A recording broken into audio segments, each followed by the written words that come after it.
अक्सर औक़ात जब आप इंटरव्यू देने के लिए आते हैं तो ये बाकायदा इंटरव्यू कमेटी ये जज करती है कि आपका दरवाज़ा आपने नॉक कैसे किया, आपने दरवाज़ा खोला कैसे, आप सीट पर बैठे कैसे, और क्या आपके जो हैंड मूवमेंट्स हैं, आपका कॉन्फिडेंस शेक तो नहीं कर रहा, आप डर रहे तो नहीं हैं, आप स्वेट तो नहीं कर रहे। अक्सर औक़ात जो बंदे हैं वो जब वो अपना कॉन्फिडेंस उनका जो लूज़ हो जाता है, या वो डर रहे हों या वो ओवर कॉन्फिडेंस हो, उनके हाथ के इशारे डिफरेंट हो जाते हैं। कुछ ऐसे करते हैं, कुछ थोड़ा सा फ्रीली या फ्रैंकली बैठने की कोशिश करते हैं। ये सब चीज़ें इंटरव्यू कमेटी ऑब्जर्व कर रही होती है और मॉनिटर कर रही होती है। अस्सलाम वालेकुम everyone, this is Zain from Zain TV. और जैसा कि आपने इससे कबल 2 पार्ट्स हमारे पीपीएससी की लेक्चरशिप के हवाले से देखे, इस वीडियो के थंबनेल के ज़रिए भी आपको पता चल गया होगा कि आज इसका 3rd और लास्ट पार्ट है।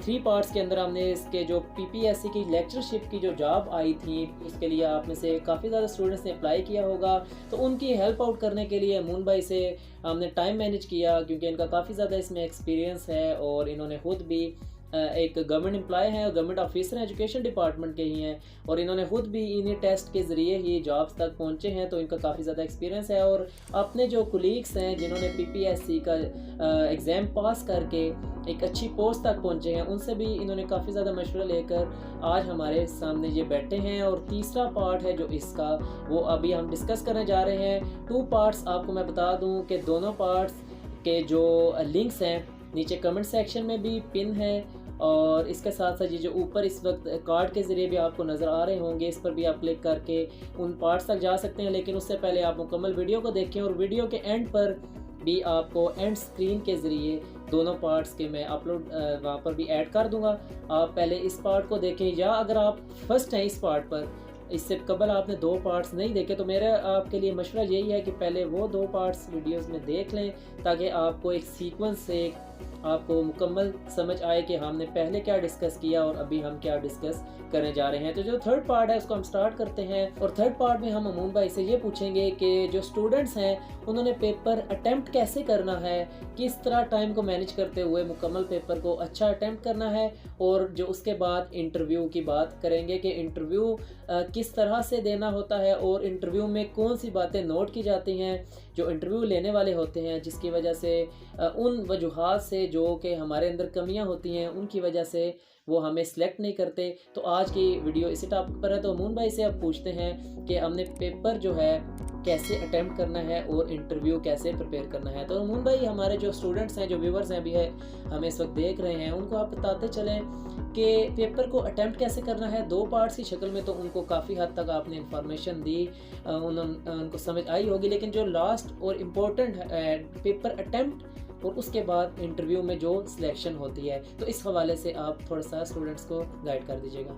जी, पहले तो मैं आपको ये बताऊंगा कि पेपर अटैम्प्ट कैसे करना है। अक्सर औक़ात क्योंकि ये अगर MCQ बेस्ड पेपर होता है या टेस्ट होता है, तो उसमें ये होता है कि अक्सर औक़ात बच्चे जो उनसे हैं वो उनमें जो मेन जो मसला होता है वो टाइम मैनेजमेंट का इशू होता है, जिसकी वजह से उनसे गलतियाँ होती हैं और मार्क्स भी उनके कम होते हैं। कि वो टाइम को कैसे मिसमैनेजमेंट होती है, उनसे ये मैनेज नहीं कर पाते। उसकी रीज़न ये है कि उनके जो क्वेश्चन है वो पूरी तरीके से वो अटेम्प्ट नहीं कर पाते, या कुछ क्वेश्चंस पे वो ज़्यादा देर लगा देते हैं, जिसकी वजह से जो बाकी जो पेपर है वो उनका पूरा डिस्टर्ब हो जाता है। कि सबसे पहले आपने एक दफ़ा, यानी कि आपने बचपन में भी अपने माँ बाप से या टीचर से सुना है कि आपने एक दफ़ा पेपर सारा रीड आउट करना है, उसकी लॉजिक क्या है, उसकी रीज़न क्या है, यानी कि A to Z आपने पेपर रीड आउट करना है, और उसके अंदर साथ आपने पेन या जो पेपर आपने है जो बहुत ही आसान क्वेश्चन है, जो फर्स्ट रीड करते ही आपको आ जाते हैं, आपने फ़ौरन उसका आंसर वहाँ पे ही कर देना है, ठीक है। और वो क्वेश्चन आपके 100 क्वेश्चन में से या 100 MCQs में से शायद वो 10-15 से ज़्यादा ना हो, उन क्वेश्चन को फर्स्ट अटैम्प्ट में आपने सॉल्व आउट कर देना। फिर उसके बाद पहली दफ़ा जब आप रीड आउट करेंगे, उसमें आपको समझ आ जाएगी कि कौन से क्वेश्चन ऐसे हैं जिसके अंदर कोई मैथमेटिकल हिस्सा या सोचना पड़ेगा, या फार्मूला हल करना पड़ेगा, या देखना पड़ेगा, या वैल्यू फाइंड करनी पड़ेगी। तो उन क्वेश्चंस को आपने अटैम्प्ट कैसे करना है, उन क्वेश्चन को आपने ऐसे अटैम्प्ट करना है कि अगर आप फर्स्ट अटैम्प्ट करते जाएं, फॉर एग्जांपल आपने क्वेश्चन जो MCQs है वो पहला, तीसरा, चौथा, पांचवा आपने एमसीक्यूज कर दिया है। अगर छठा, सातवां या आठवां क्वेश्चन है जो एमसीक्यूज है वो सॉल्व करने वाला, आप छठे क्वेश्चन को आपने स्टार्ट किया, अगर तो फर्स्ट फ्लो में वो हो जाता है तो आपने उसको करना है। नहीं तो आपने, अगर हाफ आपका क्वेश्चन हुआ और आपका छूट गया तो आपने उसको स्किप करना है और नेक्स्ट क्वेश्चन में फौरी तौर पे जंप करना है।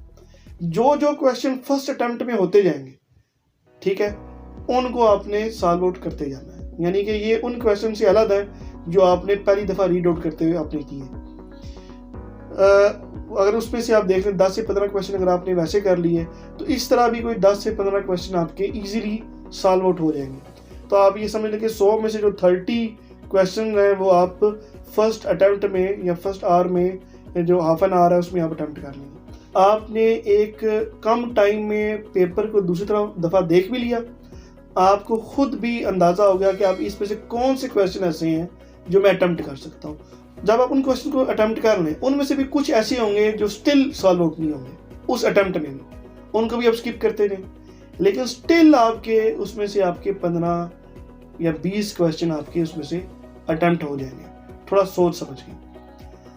एक तो आप फ्लो में आ जाएंगे, आपको फौरी आपका जो माइंड है, इवन जो माइंड प्रोसेस होता है वो भी ऐसी काम करता है कि पहले आसान चीज़ अगर आप कर लें तो फिर मुश्किल करें। अगर आपने पहले ही मुश्किल अटेम्प्ट कर लिया तो अगर वो मुश्किल सॉल्व नहीं हुआ तो फिर जो आसान आपको आते हुए आप इतने पजल हो जाएंगे, आपका टाइम इतना मिसमैनेजमेंट हो जाएगा कि आपसे फिर वो आसान वाले क्वेश्चन भी अटेम्प्ट नहीं हो सकेंगे। तो आपने पहले आसान, फिर मीडियम, फिर मुश्किल और सबसे एंड में आपने जो इंतहाई मुश्किल क्वेश्चन है वो अपने अटेम्प्ट करने हैं। और इसके साथ साथ एक इशू हो रहा है कि कुछ क्वेश्चन ऐसे होंगे जो स्टिल आप समझेंगे कि आपसे सॉल्व आउट नहीं हो रहे। अगर वो 100 में से 10 या 20 क्वेश्चन है वो अटेम्प्ट नहीं हो रहे, तो अगर नेगेटिव मार्किंग है तो आपने इसके अंदर देखें, अक्सर औक़ात बच्चे क्या करते हैं, अगर 0.25 नेगेटिव मार्किंग है, 0.25 यानी कि अगर आप ये समझ लें कि 40 क्वेश्चन आप गलत करते हैं तो आपके, फॉर एग्जांपल अगर आपके 10 नंबर कटते हैं तो फिर, या अगर आपके इतनी परसेंटेज की आपकी नेगेटिव मार्किंग है तो फिर तो आप लाजमी अटेम्प्ट करें, क्योंकि 40 गलत करके अगर आपको कुछ नंबर मिल जाते हैं तो आपके नंबर वहाँ पे ऐड अप हो जाएंगे। यानी कि अगर 40 में से अगर आपने 20 अगर आपने अटेम्प्ट कर लिए हैं, 20 ठीक है और 20 गलत है, तो आपका जो ओवरऑल जो स्कोर होगा वो आपके टोटल में से 10 माइनस होंगे, लेकिन 10 नंबर आपको फिर भी इजाफी मिलेंगे। तो मैं आपको यही कहूँगा कि फिर भी आप उन क्वेश्चन को अटेम्प्ट करें। अक्सर औक़ात बच्चे इन क्वेश्चंस को ब्लैंक छुड़ाते हैं, क्योंकि नेगेटिव मार्किंग एग्जैक्टली 1 मार्क अगर ऐड अप नहीं हो रहा तो 1 नेगेटिव माइनस नहीं हो रहा। मुख्तलिफ टेस्ट में मुख्तलिफ फार्मूलाज होते हैं, कईयों में 2 क्वेश्चन गलत करने पर 1 नंबर कटता है। अगर 2 क्वेश्चन गलत करने पर भी आपका अगर 1 नंबर कट रहा है तो फिर भी आप अटेम्प्ट करें। देखिए, अगर आप 10 अटेम्प्ट कर रहे हैं, 10 में से अगर आपके 5 ठीक हैं तो 5 नंबर तो आपके कन्फर्म है। तो जो आपने गलत किए हैं उस 5 में से वो 2.5 नंबर आप काट लें, स्टिल 2.5 नंबर आपको मिलेंगे। इसके साथ एक ज़िमनी बात है मैं करना चाहूँगा कि अक्सर का ये होता है कि आप अगर किसी पेपर में आप कंफ्यूज हो रहे हो या अगर आप क्वेश्चन भूल जाए तो 2 तरीक़ाकार और किए जाते हैं जिससे थोड़ा सा आप रिलैक्स होते हैं। वो क्या है, एक तो आप कोई टॉफ़ी या कोई चॉकलेट आपके साथ लेके जाएं, क्योंकि शुगर इनटेक करने से आपका दिमाग फौरी तौर पे चलना ज़्यादा तेज़ी से काम करना स्टार्ट कर देता है और आप थोड़े रिलैक्स भी होते हैं। क्योंकि आपको ये पता होगा कि हमारा जो दिमाग है वो सिर्फ और सिर्फ उसकी जो खुराक है वो शुगर ही है, जो ब्लड के अंदर शुगर है। तो एक तो ये बात होगी। दूसरी बात ये है कि अक्सर औक़ात ये भी कहा जाता है कि अगर आप पेपर अटेम्प्ट करते हुए कोई चीज़ भूल गए हैं, आप पजल हो रहे हैं, आप क्या करें, आप अपनी जो पाँव के जो थंब हैं, जो अंगूठे हैं, आप उसको मूव करना शुरू कर दें। उससे क्या होता है कि आपकी जो बॉडी के अंदर जो ब्लड सर्कुलेट है वो तेज़ी से होता है। जब ब्लड सर्कुलेट होता है थोड़े से रिलैक्स होते हैं। इसके साथ साथ क्योंकि मेरा जो बैकग्राउंड है वो MBA का है और MBA के अंदर भी खासकर जो मेरी स्पेशलाइजेशन है वो HR के अंदर है, HR यानी कि ह्यूमन रिसोर्स के अंदर। और हमारी जो HR है उसके अंदर एक जो बुनियादी एक जो पार्ट है जो हमें पढ़ाया जाता है वो इंटरव्यू है, जिसके अंदर एक रिक्रूटमेंट और सिलेक्शन के अंदर एक पार्ट आता है इंटरव्यू। इंटरव्यू के अंदर आप जब जाते हैं तो उसकी भी एक कुछ ख़ास टिप्स होती हैं, कुछ ख़ास मेथड्स होते हैं जिसको आप अगर अप्लाई करेंगे तो आपका इंटरव्यू काफ़ी बेहतर होगा। उन मेथड्स में क्या क्या चीज़ें आती हैं? सबसे पहले तो आपने 2 तरह के बच्चे होते हैं। जो इंटरव्यू पैनल है, चाहे वो FPSC का है, चाहे वो PPSC का, या इवन जो प्राइवेट कंपनीज़ के अंदर जो पैनल होता है, जिसको हम पैनल इंटरव्यू कहते हैं, क्योंकि यहाँ पे पैनल इंटरव्यू होता है तो पैनल्स के अंदर एक से ज़्यादा बंदे बैठे होते हैं, 2 भी हो सकती हैं, 3 भी हो सकती हैं, 5 भी हो सकती हैं। तो उसमें वो तमाम चीज़ें कैंडिडेट्स की ऑब्जर्व करते हैं। यहाँ पे आपकी पर्सनल क्वालिटीज़ को, पर्सनल एट्रीब्यूट्स को चेक करते हैं कि क्या ये बंदा जो क्वालिफाई करके हमारे पास आया है, क्या वो वाकई इतनी काबिलियत रखता है कि वो ये सीट डिज़र्व कर सकता है। अगर उस टाइम आप चाहे कितने की लायक क्यों ना हो, अगर आपका कॉन्फिडेंस शेक हो रहा है, अगर आपने आगे जाके लेक्चरशिप का मतलब है कि आपके सामने 100 या से ज़्यादा के बच्चे बैठे हुए हैं, आप उनको पढ़ाना है, और ख़ासकर वो जो बच्चे हैं वो कॉलेज लेवल के हैं, तो उस टाइम आपका कंट्रोल, आपका पढ़ाने का तरीका, अगर आपका कॉन्फिडेंस ही शेक खुद कर रहा है तो बच्चे तो आपको छोड़ेंगे। तो आप, अगर हम सब जो कॉलेज या यूनिवर्सिटी पढ़ के हैं, तो जो वीक टीचर होता है या ऐसे टीचर्स का अपना कॉन्फिडेंस नहीं होता, तो वो सर्वाइव उसके लिए करना मुश्किल होता है। तो अब क्योंकि PPSC के टेस्ट में, इवन FPSC के टेस्ट के अंदर जो इंटरव्यू होता है उसके अंदर ये चीज़ बाकायदा वो चेक करते हैं कि आपका बिहेवियर कैसा है, आपका कॉन्फिडेंस शेक तो नहीं करता। कुछ क्वेश्चंस वो आपसे पूछते हैं, कुछ क्वेश्चन ऐसे पूछते हैं जो सिंपल थ्योरी वाले क्वेश्चन होते हैं, आप ये बता दें क्या चीज़ है, डिफाइन कर दें, एक्सप्लेन कर दें। कुछ वो सिचुएशनल बेस्ड क्वेश्चन पूछते हैं। सिचुएशनल बेस्ड क्वेश्चन ऐसे होते हैं जिसमें आपको एक सिचुएशन बताते हैं कि आपके सामने इतनी क्लास बैठी हुई है, ये टॉपिक है, अगर आपको टॉपिक भूल जाए आपने क्लास को कवर कैसे करना है, आप क्या करेंगे। ये सिचुएशन बेस्ड क्वेश्चन पूछते हैं। उन सिचुएशन बेस्ड क्वेश्चन के अंदर ये भी हो सकता है कि अगर आप को कोई चीज़ भूल गई है, बच्चों ने क्वेश्चन किया है, आपने कैसे उसका आंसर करना है, क्या आप करेंगे, क्या आप बुक कंसल्ट करेंगे या आप की लेके आएंगे, या अगर आपने उस क्वेश्चन को टैकल कैसे करना है। तो वो जो टैकल होता है उसके अंदर आपने ये शो ऑफ भी नहीं करना होता बच्चों को कि आपको आता नहीं है, क्योंकि बच्चे, आप जब बच्चों के सामने या पैनल के सामने आप कोई क्वेश्चन इंटरव्यू देंगे तो आपको हर बंदा अपने एंगल से ऑब्जर्व कर रहा होगा। एक बंदा आपको टेक्निकल साइड से ऑब्जर्व कर रहा होगा, एक अगर HR का बंदा हुआ है वो अपने हिसाब से आपको देख रहा होगा, एक अगर वो जो बंदा बैठा होगा आपकी जेस्चर मॉनिटर करेगा कि आपकी जेस्चर्स क्या हैं, आपकी आवाज़ कैसी है, आपको पसीना तो नहीं आ रहा, आप स्वेट तो नहीं कर रहे, ठीक है, आपका कॉन्फिडेंस कैसा है, आपकी सिटिंग पोजीशन कैसी है। और कुछ क्वेश्चन वो ऐसे भी करते हैं कि आप वो बंदे से फ्रैंक होने की भी कोशिश करते हैं, उसमें भी ये देखते हैं कि क्या आया ये जो इंटरव्यूअर है, जो इंटरव्यू देने आया हुआ है, ये अपनी लिमिट्स का इसको अंदाज़ा है या नहीं। ये इंटरव्यू के अंदर आपने ये जो मिस्टेक्स हैं ये नहीं करनी। आपके बैठने का तरीका, आपका आंसर करने का तरीका, और अगर आपको कोई क्वेश्चन समझ नहीं आया आप उनको कह सकते हैं कि आप इसको काइंडली रिपीट कर दें। अगर आपको 2 दफ़ा नहीं आया तो आप उसको कहें कि मुझे समझ नहीं आया, आप इसको ज़रा एलेबोरेट कर दें, मज़ीद एक्सप्लेन कर दें, मुझे समझ नहीं आया। एक इंटरव्यू के दौरान आप गलत आंसर करने से बेहतर है कि आप आंसर ना करें, आप एक्सक्यूज़ कर दें। या अगर आपको क्वेश्चन समझ नहीं आया लेकिन आप ज़्यादा एफिशिएंट बन के अगर आंसर करना चाह रहे हैं और आप गलत आंसर कर रहे हैं तो ये भी आपके नेगेटिव रिमार्क्स जाएंगे। देखें, आपकी 100% जो सिलेक्शन होगी वो आपकी इंटरव्यू की बेस के ऊपर होगी। जो इंटरव्यू कमेटी है उनके पैरामीटर्स डिफरेंट है, उनको ये पता है कि नॉलेज है इस बंदे के पास, वो नॉलेज बेस से ज़्यादा हटकर वो आपका बिहेवियर, एटीट्यूड और आपकी सिचुएशनल अवेयरनेस के क्वेश्चन करेंगे। हम इंटरव्यू की तैयारी करते ही नहीं और शायद हम ये समझते हैं कि अब हम पास हो गए, हम सेलेक्ट हो गए। इंटरव्यू जब तक ठीक नहीं होता, आप चाहे पास हो जाए, चाहे आप क्वालिफाई हो जाए, आप सेलेक्ट नहीं हो सकते। उसके साथ साथ मैं आपको एक लास्ट में भी बताता चलूँ कि अक्सर का जब आप इंटरव्यू देने के लिए आते हैं तो ये बाकायदा इंटरव्यू कमेटी ये जज करती है कि आपका दरवाज़ा, आपने नॉक कैसे किया, आपने दरवाज़ा खोला कैसे, आप सीट पर बैठे कैसे, और क्या आपके जो हैंड मूवमेंट्स हैं, आपका कॉन्फिडेंस शेक तो नहीं कर रहा, आप डर रहे तो नहीं है, आप स्वेट तो नहीं कर रहे। अक्सर का जो बंदे हैं वो जब वो अपना कॉन्फिडेंस उनका जो लूज़ हो जाता है, या वो डर रहे हो या वो ओवर कॉन्फिडेंस हो, उनके हाथ के इशारे डिफरेंट हो जाते हैं, कुछ ऐसे करते हैं, कुछ थोड़ा सा फ्रीली या फ्रैंकली बैठने की कोशिश करते हैं।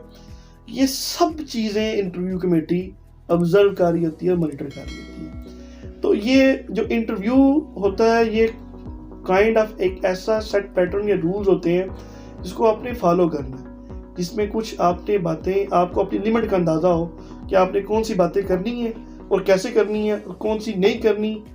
और एक बात जो मेन बात है वो ये है कि अक्सर औक़ात बच्चे इंटरव्यू में फ़ेल होने की 2 बुनियादी वजूहात होती हैं। वो ये वजह होती है कि जब इंटरव्यू कमेटी उनसे क्वेश्चन पूछती है तो वो बहुत टू द पॉइंट स्पेसिफिक हाँ ना एक वर्ड में वो उसका आंसर करते हैं, ठीक है। ये भी बहुत बड़ी नेगेटिव चीज़ है और इस वजह से उनकी सिलेक्शन नहीं होती। और कुछ लोग ऐसे होते हैं कि जो उसका आंसर बहुत लंबा कर देते हैं। दोनों सूरतें गलत है। और अगर आपके तवज्जुह से, आपके चैनल के तवज्जुह से अगर कोई हमसे रब्ता करता है तो इंशाल्लाह हम उसको मुकम्मल गाइड भी करेंगे।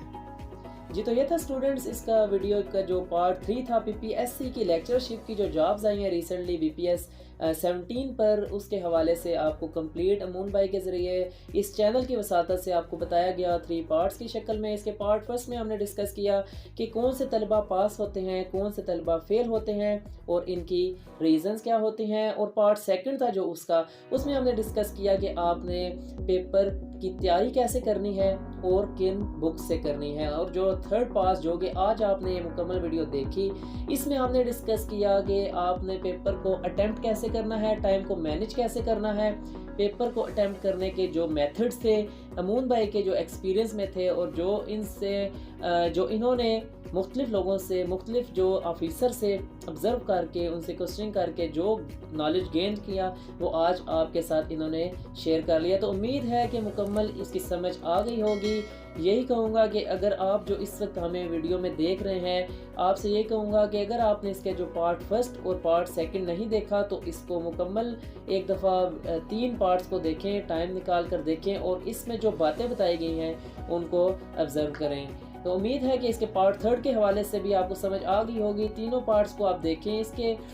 इस पार्ट के हवाले से या अदर जो 2 पार्ट्स के हवाले से अगर आपकी कोई भी क्यूरी हो तो उसी वीडियो के नीचे आपने कमेंट सेक्शन में कमेंट करना है। इंशाल्लाह हम आपके कमेंट से रिलेटेड भी, आपके Q&A के हवाले से, क्वेश्चन आंसर के हवाले से भी एक इलादा से वीडियो अपलोड कर देंगे अगर आपको उसकी ज़रूरत हो। आपके क्वेश्चन जो होंगे, अगर तो वो क्वेश्चन ऐसे होंगे जिसकी आपको इन 3 वीडियोस में ना उसका आंसर मिला हो तो इंशाल्लाह वो आपके लिए एक इलादा से वीडियो शूट करके आपके लिए इसी चैनल के ज़रिए इंशाल्लाह अपलोड करते रहेंगे। तो उम्मीद है कि आपको हमारी ये जो आज हम आपके लिए एफ़र्ट की 3 पार्ट्स की शक्ल में आपको हमने इस लेक्चरशिप की जो पोस्ट आई है इस पर आपको कंप्लीट गाइड किया। उम्मीद है कि आपके लिए ये हेल्पफुल साबित होगी और आप इस के ज़रिए इन जो हमारी एफ़र्ट के ज़रिए हमें अप्रिशिएट करते हुए कमेंट सेक्शन में और लाइक और डिसलाइक की शक्ल में हमें इसका फ़ीडबैक ज़रूर देंगे। तो उम्मीद है कि मुकम्मल आपको इस वीडियो के हवाले से समझ आ गया होगा। तो मिलते हैं इंशाल्लाह एक नेक्स्ट वीडियो में, तब तक के लिए अल्लाह हाफ़िज़।